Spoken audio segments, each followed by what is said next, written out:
Estamos haciendo la solemnidad de la fiesta del Sagrado Corazón. Lectura de la epístola del apóstol San Pablo a los Efesios.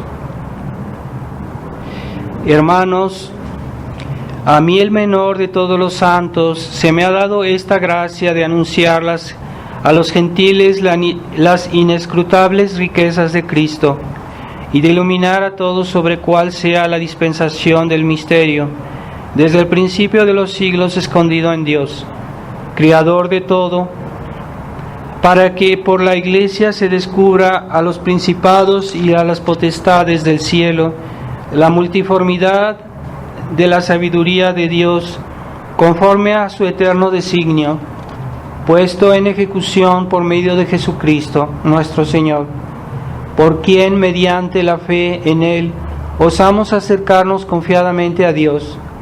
Por esta causa doblo mis rodillas ante el Padre de nuestro Señor Jesucristo, de quien toma su nombre toda familia en los cielos y en la tierra, para que conforme a sus gloriosas riquezas os fortalezca con la virtud de su Espíritu en el hombre interior, que more Cristo por la fe en vuestros corazones, que estéis arraigados y cimentados en la caridad, para que podáis comprender con todos los santos cuál sea la anchura y la longitud, la altura y la profundidad del misterio de Cristo, y conocer el amor de Cristo que sobrepuja a toda ciencia, de suerte que seáis henchidos de toda la plenitud de Dios.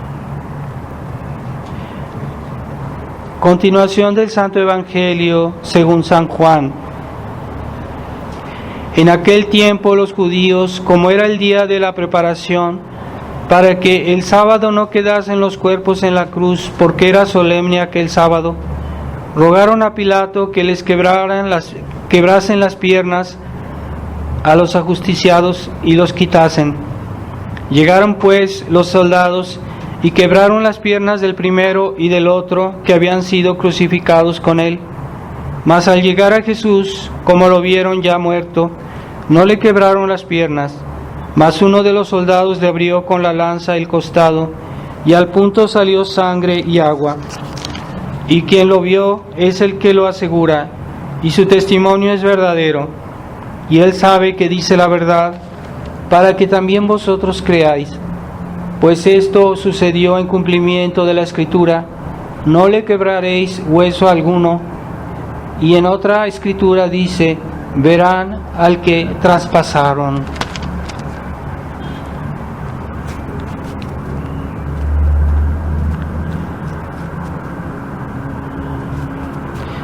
Quisiera también animarlos a decir el rosario antes de la misa, si es posible, media hora antes de llegar, un poquito antes aquí para decir el rosario. Y lo mismo para las confesiones. Yo estoy aquí una hora antes para confesar, así que los que tienen posibilidad o que viven más cerca, tratar de confesarse antes para dejar el espacio a los demás, y así la misa comienza a la hora. Hay que recordar que tenemos un tiempo limitado en el alquiler de este local, así que si me retraso mucho, pues también eso puede crear problemas. Por eso los que puedan venir antes, traten de venirse un poquito antes para también decir el rosario, pero si es posible, pues confesarse, algunos que se confiesen antes del rosario. Y así comenzamos a la hora y no retrasamos.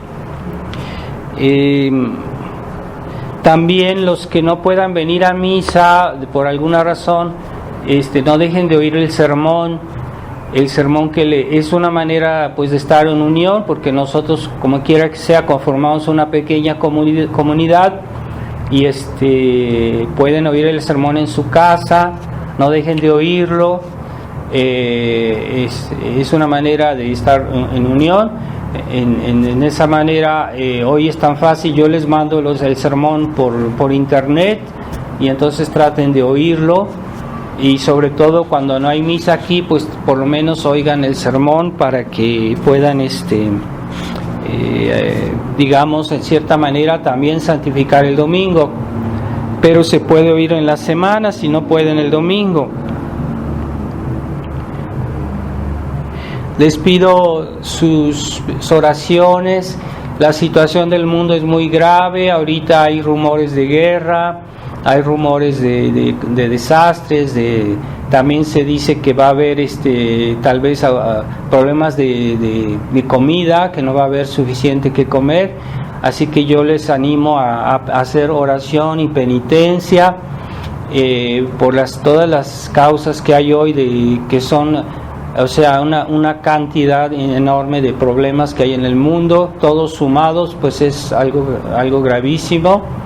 Así que no dejen de rezar todos los días, hacer penitencia.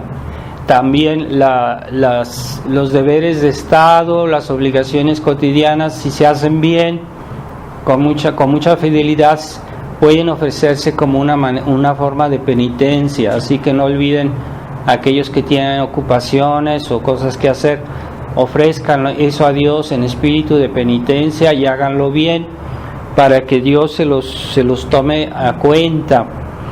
Y también les aconsejo, en muchos lugares se está comenzando a recomendar a la gente de tener almacenar comida, tener comida para cierto tiempo en su casa. No lo duden en comprar comida que no se echa a perder, porque no sabemos si a momento dado va a haber una carestía de comida. Se puede comprar, por ejemplo, latas de atún o cosas como arroz que no se echan a perder, etcétera. Les aconsejo tener una buena provisión en su casa para varias semanas, si es posible. También hay que darle gracias a Dios, porque esto que pasó en Estados Unidos, de que hubo una decisión de los jueces de prohibir el aborto, es una gran victoria para aquellos que en el mundo luchan por estas cosas. Pareciera que no es posible obtener nunca nada, pero ya ven que sí. O sea, ha habido hay que alegrarnos de eso. Esperemos que eso sea un ejemplo para que en otros países también aquellos que luchan por defender a los niños, a los que están por nacer, de que luchen para que sean abolidas estas leyes del aborto. Así que aquí en México, desgraciadamente, hay demasiada pasividad. Los mexicanos se han vuelto muy pasivos. Realmente nadie hace nada y todos esperan que otros hagan algo, así que ese es un círculo vicioso y realmente la gente se ha vuelto inútil. El espíritu cristero ya está prácticamente inexistente en México. Los cristeros no eran así, eran personas comprometidas. Entonces nosotros debemos hacer algo por la causa, tenemos que luchar. Y comenzando por decir el rosario, pidiendo por estas intenciones. Y bueno, darle gracias porque en Estados Unidos hubo esta victoria. Esperemos que sea durable. Hay que pedir por eso, ¿verdad? Y que este ejemplo se difunda en el mundo.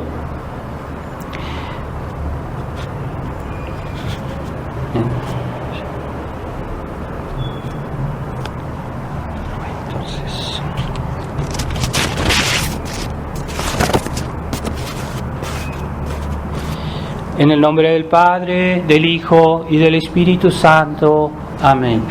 Ave María Purísima. Estimados hermanos, estamos haciendo la solemnidad de la fiesta del Sacratísimo Corazón de nuestro Señor. Hemos pasado un bonito periodo de muy bellas y muy importantes fiestas, ¿verdad? El Corpus Christi, el Sagrado Corazón, ¿sí?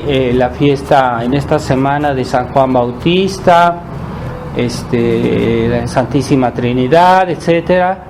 y terminamos, y en esta serie de fiestas, pues la última es la fiesta del Sagrado Corazón, en este mes dedicado también al Sagrado Corazón.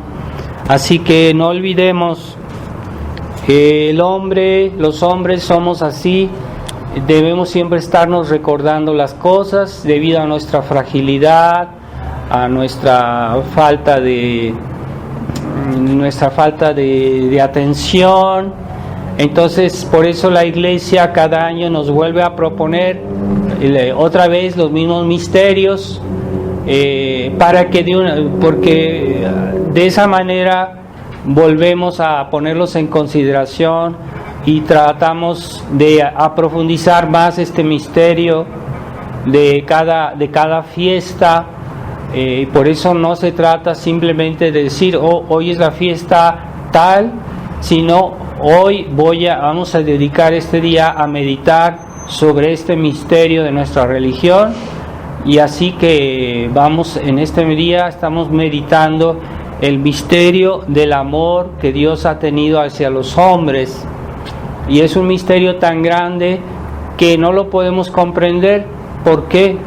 Porque que un Dios infinito ame a nosotros, pequeñas criaturas, y que nos pruebe ese amor muriendo en la cruz, es un misterio que sobrepasa nuestra imaginación, porque como nosotros no podemos comprender quién es Dios, cómo es Dios, la grandeza de Dios, pues tampoco podemos comprender ese amor tan grande que nos tiene.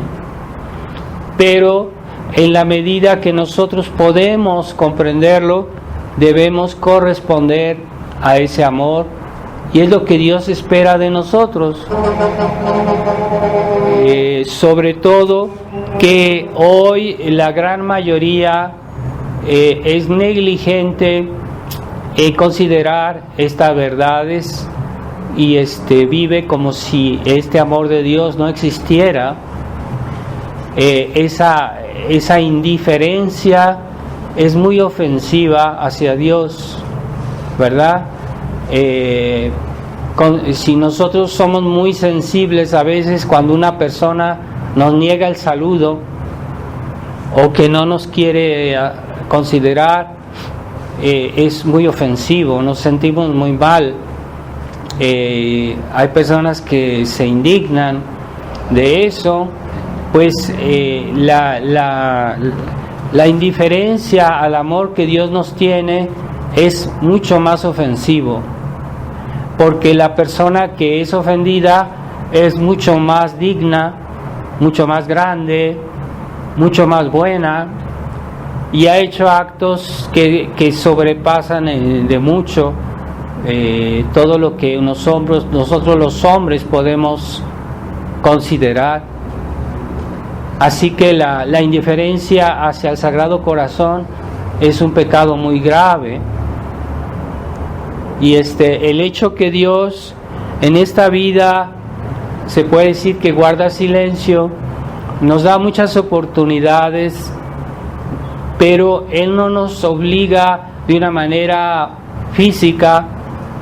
Él nos deja esa oportunidad de hacerlo espontáneamente, y nos da suficientes razones para que nuestra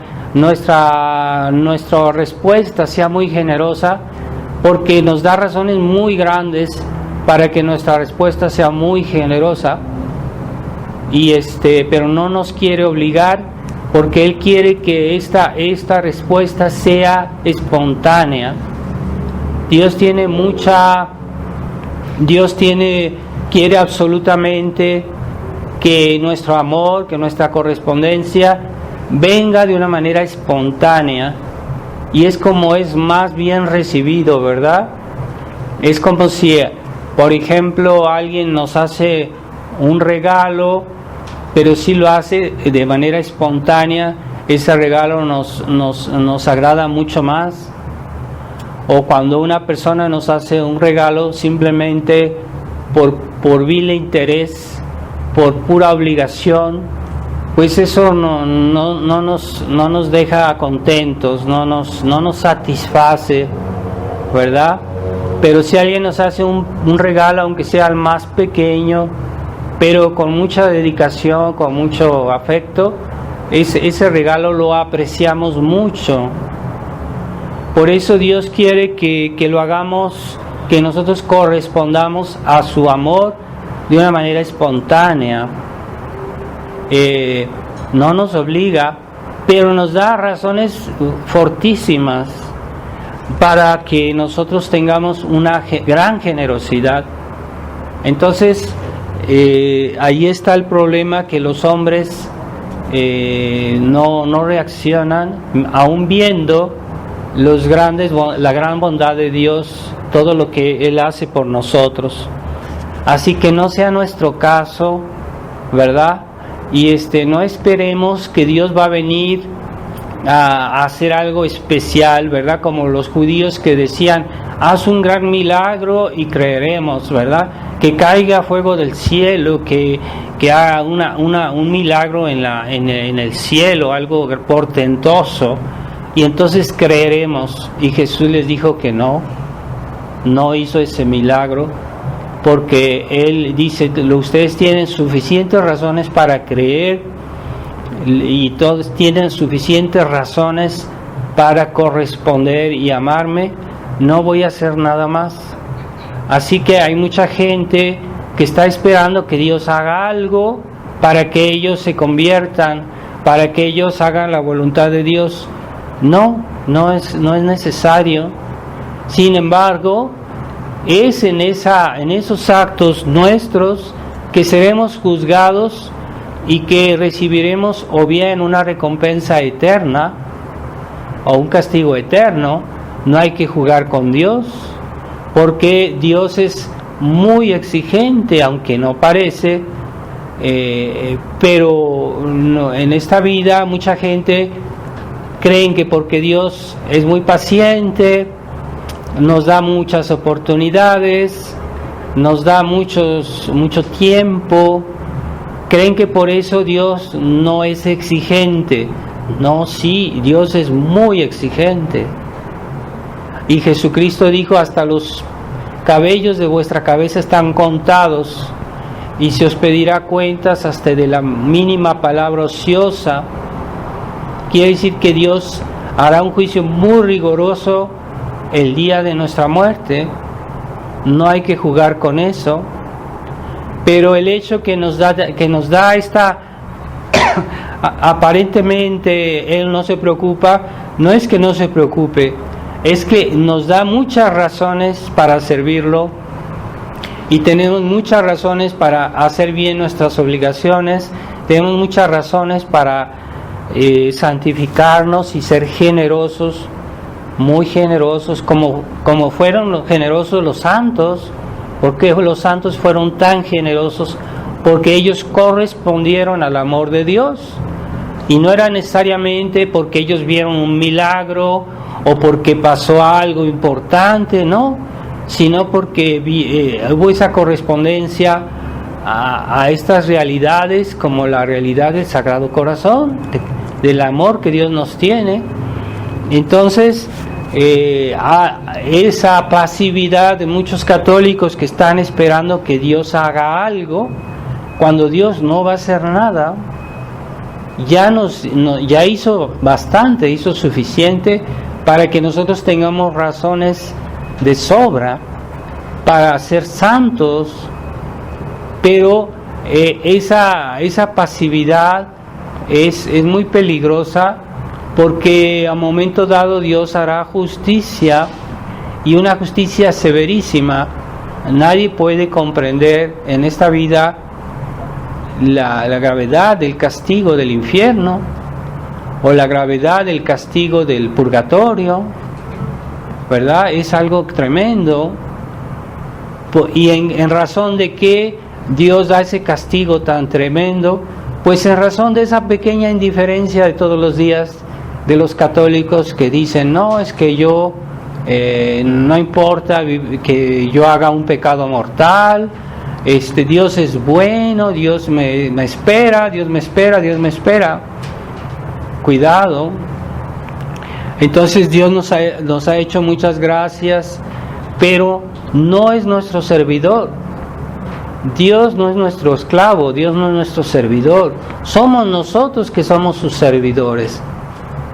Pero Dios es tan bueno que Él se ha hecho como si fuera nuestro servidor por amor, por bondad, para que tengamos una razón de más para amarlo, para servirlo y hacer las cosas de buena gana, ¿verdad? ¿Cuántos hacen sus obligaciones de mala gana, por obligación o porque los obligan o porque están ahí? No, hay que hacer las cosas de buena gana por amor de Dios, y eso es lo que Dios espera de nosotros. Entonces todos los misterios de la vida de Cristo son una motivo de amar a Dios. Todo lo que vemos en la vida, simplemente las más pequeñas cositas que nos pasan, cuando vemos una cosa bella que Dios ha hecho, una flor, cuando comemos una fruta que Dios hizo para nosotros, todo eso es razón de amar a Dios y tener un gran amor por Dios, por cada detalle, cada mañana que sale el sol, cada vez que descansamos, cada vez que hacemos algo que nos satisface, es una razón de amar a Dios. Entonces, que Dios nos haya creado, que Dios nos haya dado unos padres, que Dios nos haya dado familia, que Dios nos haya dado con tantas cosas buenas, y no solo tantas, sino todas, porque todas las cosas buenas que hay vienen de Dios. Así que todo eso es razón de amar a Dios. Y sobre todo los misterios de la vida de Cristo, porque ya es el Dios mismo que se da. O sea, no es Dios que nos da un bien material, un bien pasajero, que es algo muy bueno, pero no se compara al hecho que Dios mismo se da a nosotros. Por ejemplo, en la Eucaristía se da en alimento. Es un grandísimo don, pero los cristianos se terminan acostumbrando a las cosas más grandes, a las cosas más bellas, y cuando uno se acostumbra, hasta hace que esas cosas parezcan despreciables prácticamente, ¿verdad?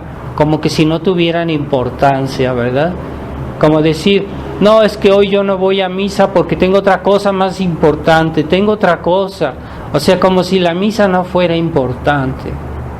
Hay católicos que hablan así, ¿verdad? Entonces sí, claro, la misa, sí, claro. O sea, como es algo que es tan cotidiano y que está a disposición, entonces la gente, los católicos mismos terminan teniendo un espíritu como de desprecio, o de un poco un concepto muy devaluado del valor de esos dones que Dios nos da, que tienen un valor infinito. Sí, claro, pero entonces, de todos modos no hacen caso, ¿verdad? La oportunidad que Dios nos da de santificarnos cada día, la oportunidad que Dios nos da de rezar el Santo Rosario, todas esas oportunidades de participar a la vida divina. Y Él se da, por ejemplo, cuando ustedes meditan los misterios del Rosario, no se trata de recitar simplemente como una máquina. El Rosario está hecho para que meditemos los misterios. Así que cuando el Verbo se hizo carne, pues es el gran don de Dios, que Dios hizo hombre para salvarnos, pues ese es un gran motivo de amar a Dios. Él se da. No solo da, Él se da a sí mismo a nosotros. O sea, Él hizo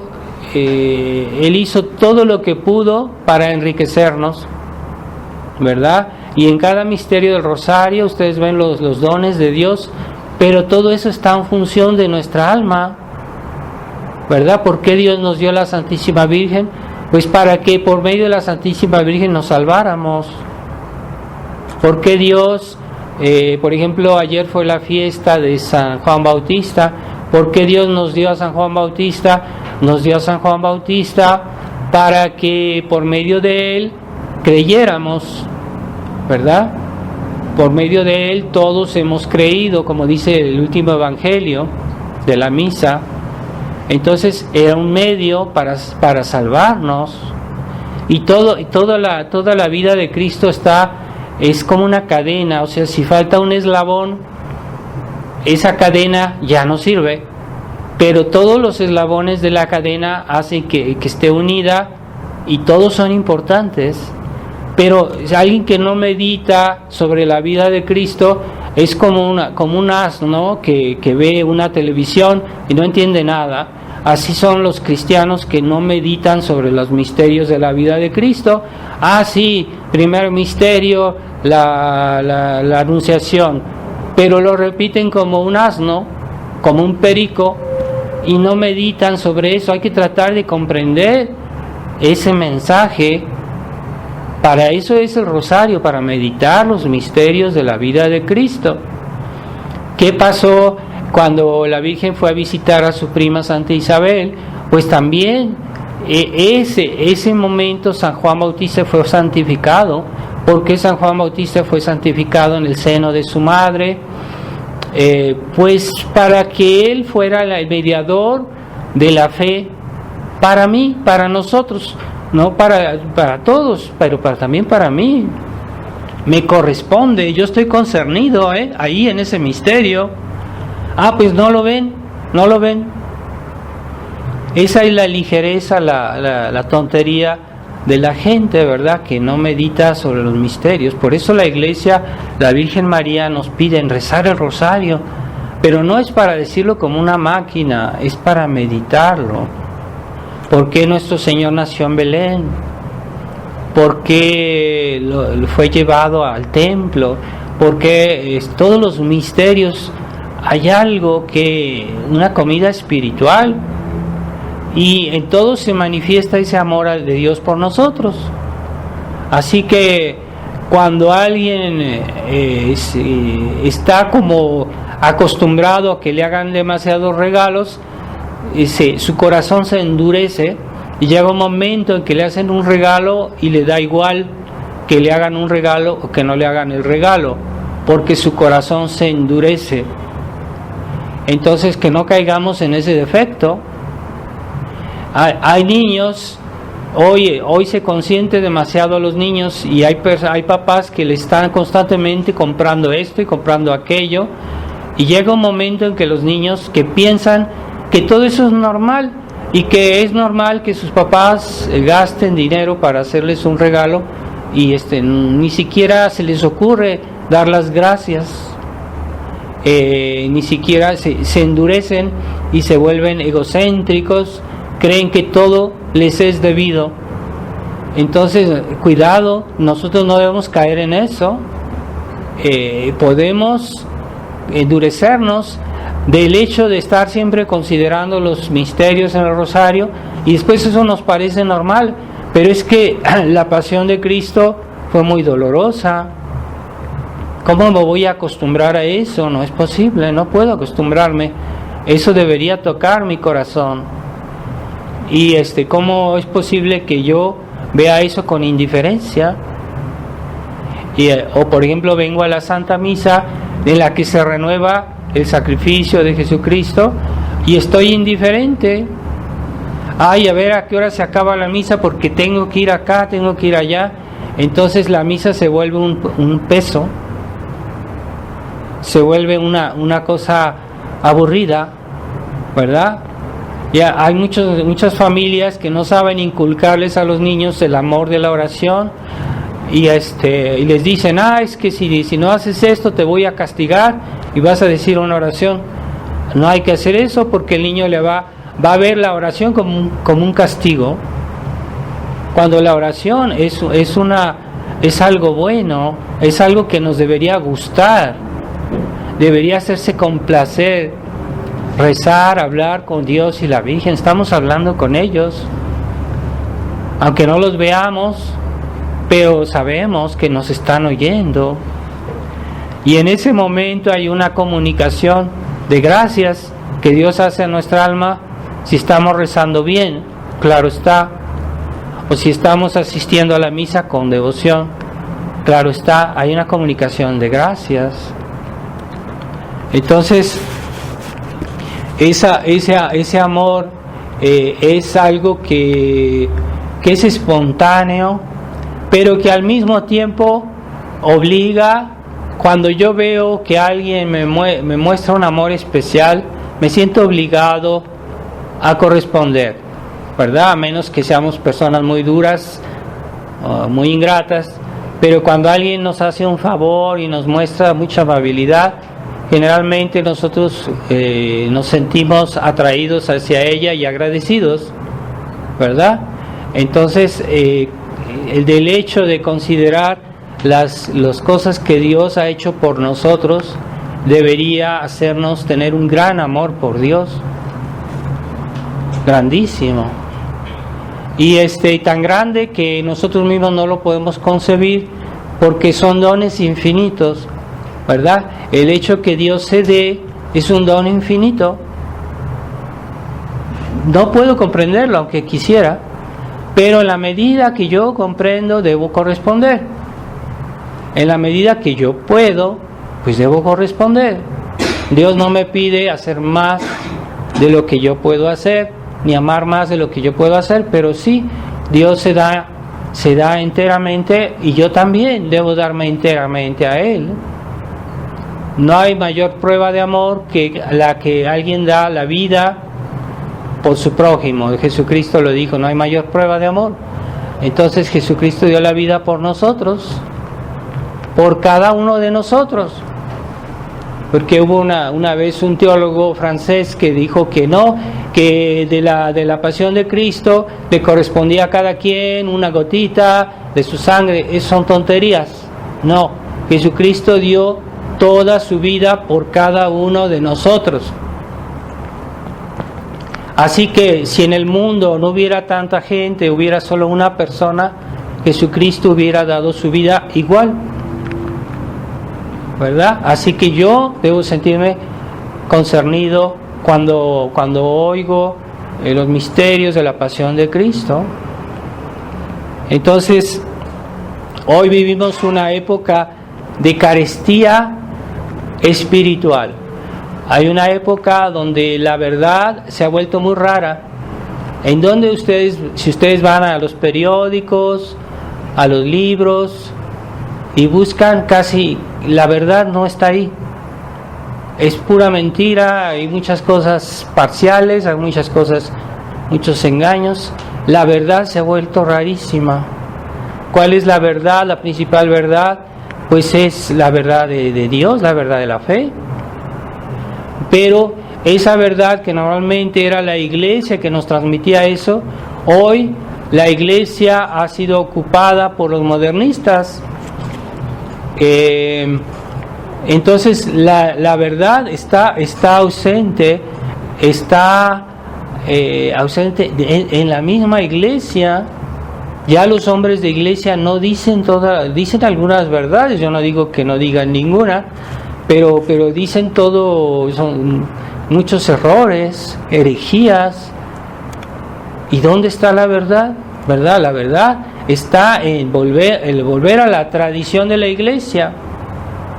Pero ¿quién hoy profesa de una manera total la verdad de la iglesia?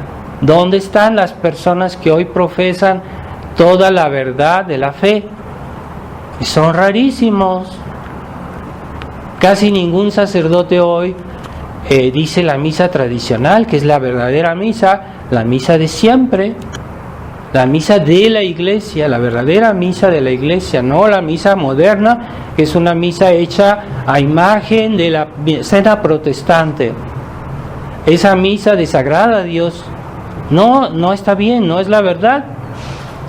¿Dónde está toda la enseñanza de la fe que nos dice esto está bien, esto está mal, etcétera? La verdad de la enseñanza de la iglesia, ¿dónde está? ¿Quién la profesa? Y de entre los hombres de iglesia, ¿quién la enseña hoy? Son rarísimos los sacerdotes que profesan y enseñan toda la enseñanza de la iglesia. Debe haber alguna cosa que digan, no digo que todo es falso, pero está mezclada con errores y con errores graves, pero no es íntegra, no es toda la verdad. Entonces, ¿dónde están los sacerdotes, los obispos que profesan toda la fe de la iglesia como antes? La verdad se ha vuelto rarísima. La tradición de la iglesia en la práctica, en los sacramentos, en la misa, ¿quién dice hoy la verdadera misa? Son muy pocos sacerdotes. Entonces esa es la ausencia que hay hoy de verdad, la ausencia que hay hoy de gracia.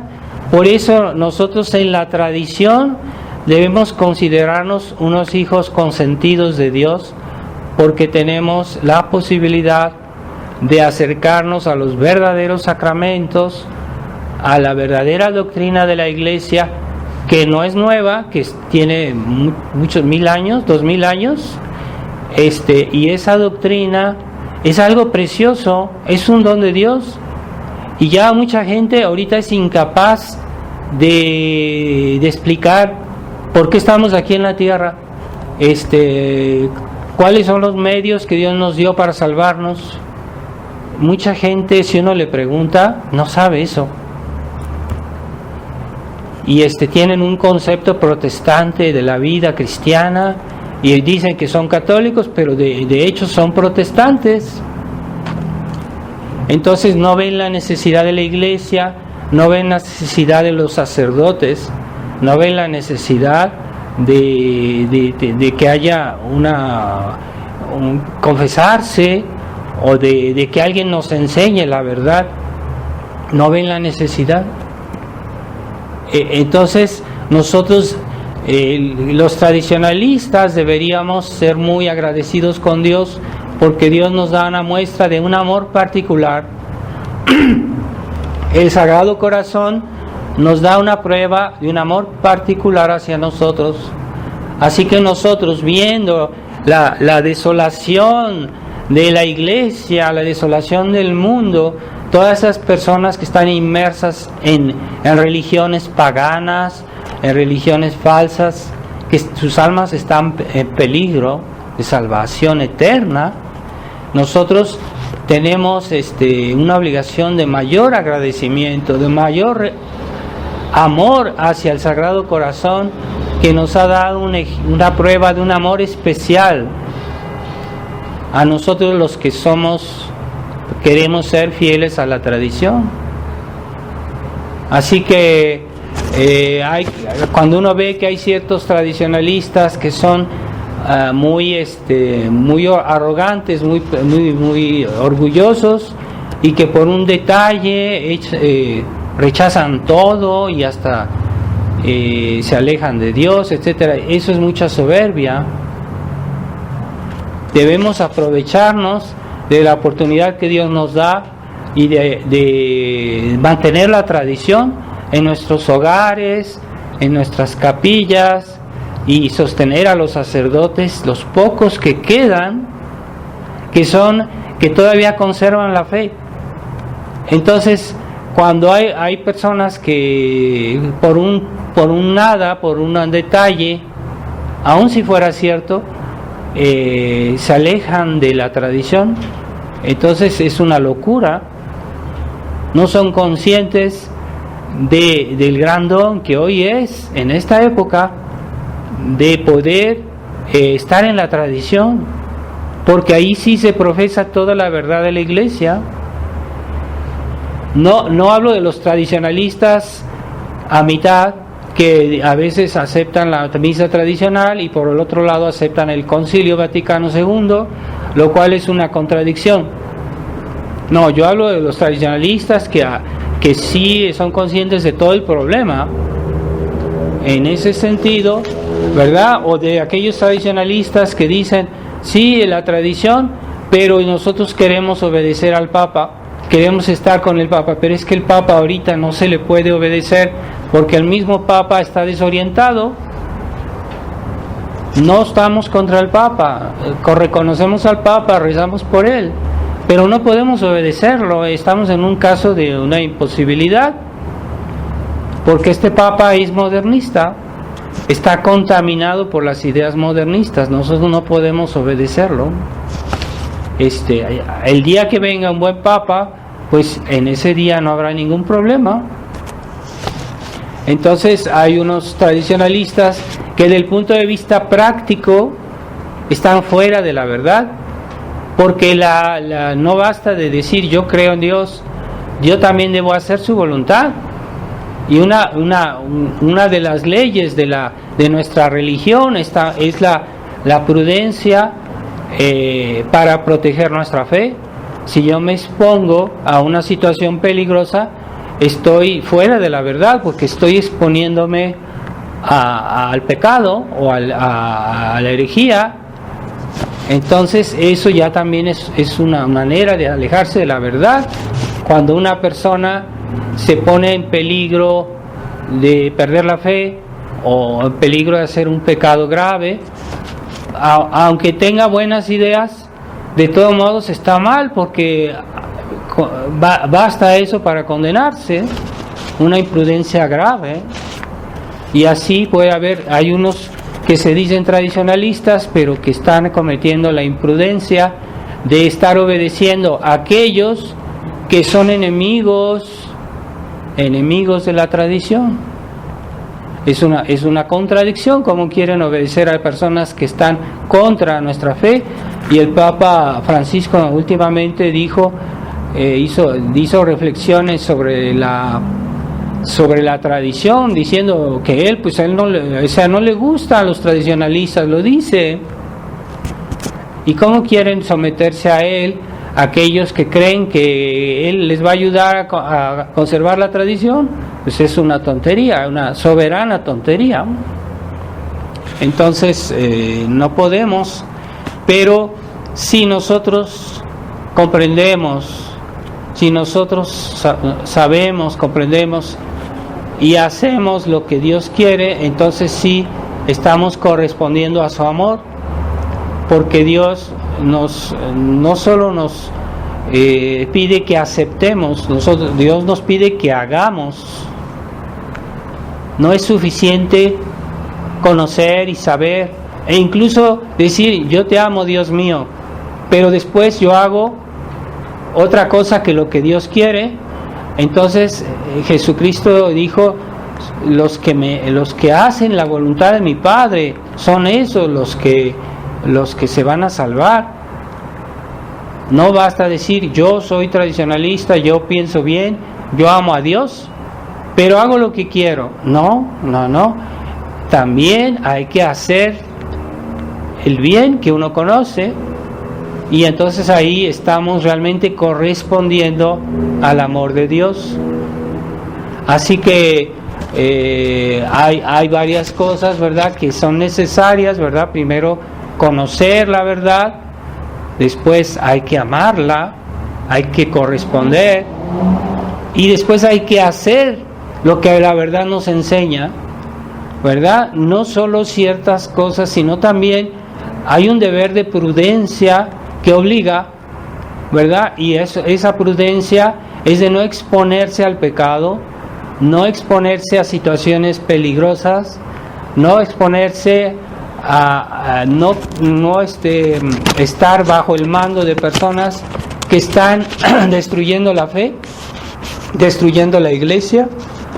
Eso también forma parte de la fidelidad a la verdad de Dios, y entonces al amor de Dios. Entonces obras son amores, como dicen, ¿verdad? Y no buenas razones. Es un adagio muy conocido.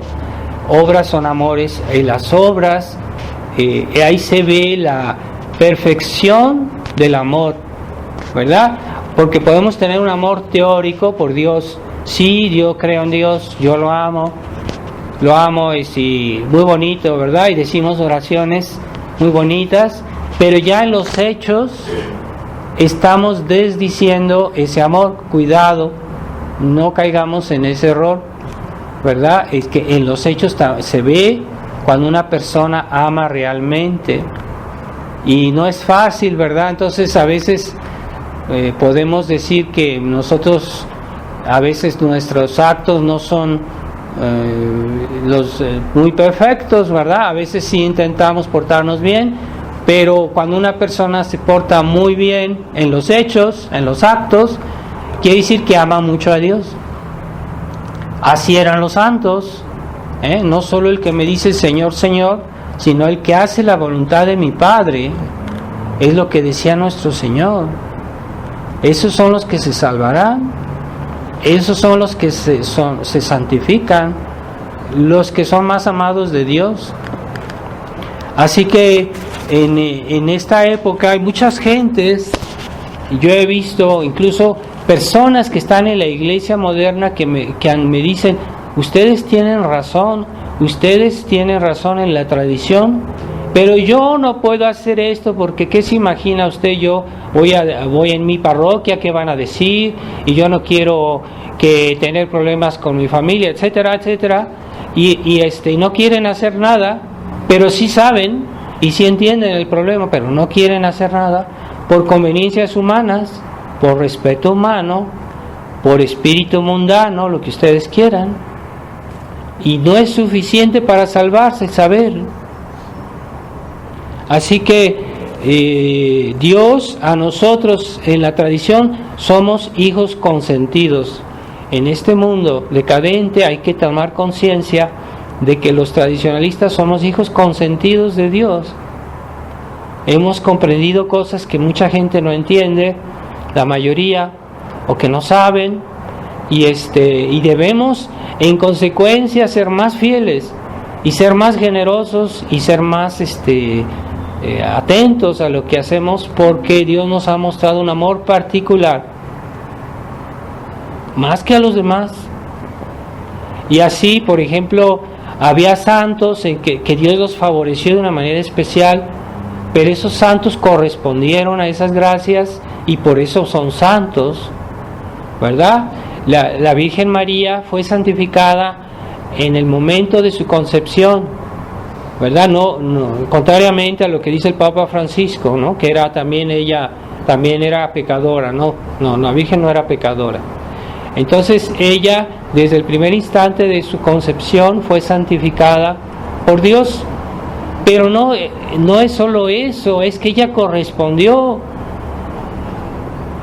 A momento dado, había unas personas que le dijeron a nuestro Señor, allí está tu madre y tus hermanos, eran sus primos, ¿no? Están ahí, quieren hablar contigo. Y nuestro Señor dijo, ¿quién es mi madre y quién son mis hermanos? Sino los que hacen la voluntad de Dios. Es que la Virgen era más amable a Dios, no por lo que había recibido, sino por su correspondencia a las gracias de Dios. Y hay mucha gente que tiene dones de Dios, dones de la naturaleza, incluso dones de la gracia, y se complacen en eso y dicen, nosotros somos así. No, es que eso es un don de Dios. Tú serás juzgado por tu correspondencia a los dones de Dios, no por los dones de Dios. No serás juzgado por los dones que Dios te hizo, porque eso lo recibiste sin hacer nada. Tú serás juzgado por tu correspondencia al amor de Dios. Y entonces hay que tener cuidado. ¿Yo en qué nivel estoy? ¿A qué medida he correspondido a los dones de Dios? Entonces, si Dios está a nuestro servicio, pues entonces yo puedo hacer lo que quiera, si quiero corresponder o no corresponder. Esa es la mentalidad de hoy. Hay gente que dice, no, a mí no me obliguen, yo hago lo que quiero, yo soy libre, ¿verdad? Yo hago de mí, es mi libertad. No, tu libertad que Dios te da es para que la uses en el bien, no para usarla en el mal. Así que tienes una obligación. Es cierto, Dios te dio libertad, pero para escoger el bien. Y esa libertad no es absoluta. Dios te juzgará del uso que habrás hecho de tu verdad, de tu libertad. Así que no nos hagamos ilusiones, ¿verdad? Hay personas que Dios les ha hecho la gracia de dones, de ciertos dones. Haber nacido en una familia tradicional es un don de Dios, o que tengan algún don de la naturaleza, que sean inteligentes, o que tengan dones, cualidades, simpatía, etcétera. Eso es un don de Dios, pero por eso Dios no te va a juzgar. Dios te va a juzgar qué uso hiciste de esos dones. Ahí está la prueba de amor, y incluso la intensidad del amor que nosotros tenemos a Dios se ve en el uso que hacemos de lo que Él nos dio. ¿Qué uso hacemos? ¿Lo hacemos para bien? ¿O simplemente no hacemos ningún uso? Como aquel que recibió los talentos y fue los enterró, que recibió un talento y fue lo enterró para que no pasara nada, para que no se perdiera. Pero Dios no nos dio los talentos para que los enterremos, nos dio para usarlos, para hacerlos fructificar. Así que ahí es la respuesta, ¿verdad? Porque es bonito festejar la fiesta del Sagrado Corazón de Jesús. Es bonito que tengamos en nuestra casa una bonita imagen del Sagrado Corazón. Es bonito que hablemos del Sagrado Corazón en nuestra vida, que leamos algún buen libro del Sagrado Corazón, pero no es suficiente. ¿Qué he hecho yo por él? ¿Cuál es mi respuesta? Entonces hay personas que corresponden, por ejemplo, hacen la voluntad de Dios en su casa, hacen la voluntad de Dios en su hogar, hacen sus deberes, pero por amor a Dios. Y esa es la prueba de correspondencia.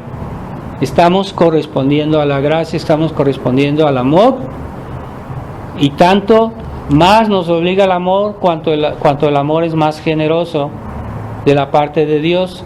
Así que no por el hecho de que yo no pienso, Dios no me ha dejado de amar, ¿no? Por eso es bueno que yo medite, es bueno meditar los misterios de la vida de Cristo, porque ahí vemos cuánto nos amó. Y si yo no los medito o me olvido de ellos, de todos modos Él me amó, aunque yo no lo sepa, aunque yo no lo piense. Es un hecho que Él me amó y Él hizo lo necesario para salvarnos. Entonces debemos corresponder a eso. Y si de alguna manera yo me doy cuenta que Dios hizo todo eso por mí, ya no tengo excusa, porque ya supe. ¿Y qué vas a hacer tú por Él? A ver, entonces Dios murió por ti, Dios hizo hombre por ti, Dios se da alimento a ti en la Eucaristía. También es un misterio del amor, la Eucaristía. Dios se sacrifica cada día. En la Santa Misa se renueva el sacrificio de Jesucristo. Lo hace por ti, por amor. Son pruebas de amor. No es que solo Dios dice yo te amé infinitamente. No, Él nos dio pruebas concretas que nos ha amado. Ahí está, debemos corresponder. Entonces no seamos de esos que piensan solo las cosas, sino que las hacen, y eso más difícil, ¿verdad?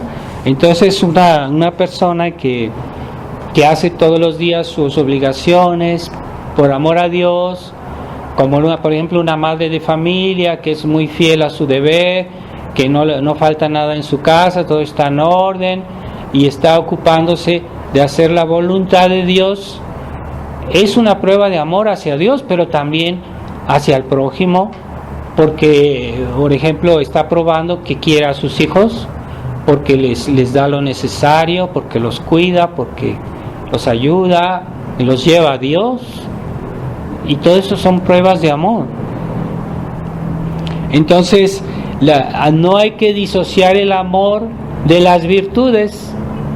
Por ejemplo, las virtudes, todas las virtudes son una manera de practicar el amor, ¿verdad? Cuando yo haga lo que haga por alguna virtud, si en el fondo lo hago por amor a Dios, ¿verdad? Si yo soy prudente, si yo practico la justicia, si yo practico la templanza, si yo practico la paciencia, la humildad, en el fondo lo hago por amor a Dios. Y si no está ese amor presente en las virtudes, pues esas virtudes pierden su valor. ¿Qué sentido tienen? No tienen sentido, ¿verdad? Hay personas que son pacientes en su trabajo porque lo que quieren es el sueldo, lo que quieren es el dinero, y por eso son pacientes, nada más. No lo hacen por amor a Dios, no lo hacen por alimentar, no tanto por hacer la voluntad de Dios, de alimentar su familia, de lo que fuera. No, lo hacen por motivos egoístas, ¿verdad? Como aquel que va a la escuela y que dice: yo quiero sacar una profesión, quiero un día tener una profesión, pero lo hace por solo el hecho de que un día va a tener dinero, o que va a tener comodidades, o que, pues eso no tiene valor delante de Dios, porque no lo hace por amor a Dios. Pero alguien que estudia o que hace algo, dice: no, y es que yo quiero un día poder ayudar a mi familia, quiero poder ayudar a mis hijos, quiero hacer algo bueno. Entonces cambia completamente la intención de un mismo acto y le da otro valor, ¿verdad? Yo puedo hacer un acto que en sí no es malo, pero lo hago por puro egoísmo, pues estoy haciendo un pecado porque es puro egoísmo. Pero si lo hago para un motivo que me anima a ese acto, es el amor de Dios, o el amor de Dios a través del amor al prójimo, porque Jesucristo dijo: el que ama a uno de estos pequeños, a mí me ama, y es como si me lo hiciera a mí. Quiere decir que nosotros podemos amar a Dios en el prójimo, es decir, que el prójimo que está hecho a imagen de Dios y que Dios quiere ser servido en ellos, entonces como si se lo hiciéramos a Él lo dijo. Entonces, pero cuidado, no lo hacemos por motivos egoístas. Es que fulanito me cae simpático y por eso le voy a hacer un favor, pero no lo haces por amor a Dios, lo haces simplemente por motivos humanos, porque esa persona te cae bien, pero no es por amor a Dios. Entonces, aunque a fulanito no sea simpático, yo le voy a hacer un favor porque es un hijo de Dios, porque está hecho a imagen de Dios, porque Dios quiere, esa persona está destinada a ir un día al cielo. Lo hago porque Dios lo quiere. Entonces es diferente. Entonces ese es un acto de amor, ¿verdad? Así que no nos fiemos de las apariencias. A veces un mismo acto que aparentemente es bueno, pero puede ser hecho por una intención muy buena o por una intención mala. Y entonces esta fiesta del Sagrado Corazón de Jesús es no solo el hecho que nosotros meditemos el amor que Dios tuvo a los hombres, sino que también meditemos la respuesta que yo personalmente debo darle al Sagrado Corazón. ¿Cuál es mi respuesta? ¿Qué es lo que debo hacer? Y eso es lo que falta, ¿verdad? En esta época moderna, de que hay mucha indiferencia de la gente hacia el prójimo, y que, por ejemplo, vi una noticia en que un hombre que era una persona normal y que salió en París, salió a la calle y le dio un ataque y se quedó en el piso porque se desmayó. Pero como allá hace mucho frío, murió de frío, porque nadie se acercó a recogerlo. A nadie se le ocurrió, en una ciudad tan grande donde hay tanta gente.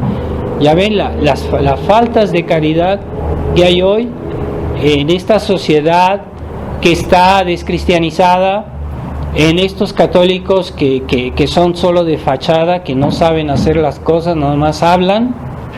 Entonces, ¿cuántas personas no pasarían delante de este Señor que aunque lo hubieran tomado por un limosnero, pongamos, pues murió de frío en plena ciudad porque nadie lo socorrió. Eso es la indiferencia, la dureza del corazón del hombre moderno se ha vuelto muy duro hacia el prójimo porque no ama a Dios. Entonces, cuando amamos a Dios, todo se facilita, toda la vida se facilita, y en las sociedades donde se ama a Dios, donde se vive mejor, donde es más fácil vivir humanamente, incluso hasta los pobres son socorridos, los tristes son consolados, de alguna manera se tienen la mano los unos a otros, porque el amor humano, si es animado por el amor divino, pues se vuelve una maravilla. Pero ese amor humano que está lejos de Dios se vuelve un infierno porque es un amor egoísta. El hombre tiende al egoísmo a menos que venga el amor de Dios a modificar, a corregir ese amor humano para que ese amor humano se vuelva espiritual. Entonces pidámosle a Dios esa conciencia del amor de Dios. Conciencia ya es mucho si yo tomo conciencia de cuánto Dios me ha amado y cuánto Dios me ama en cada hecho de mi vida, cada vez que como una fruta y digo, esto lo hizo Dios por mí. No, hay pocas personas que consideran eso.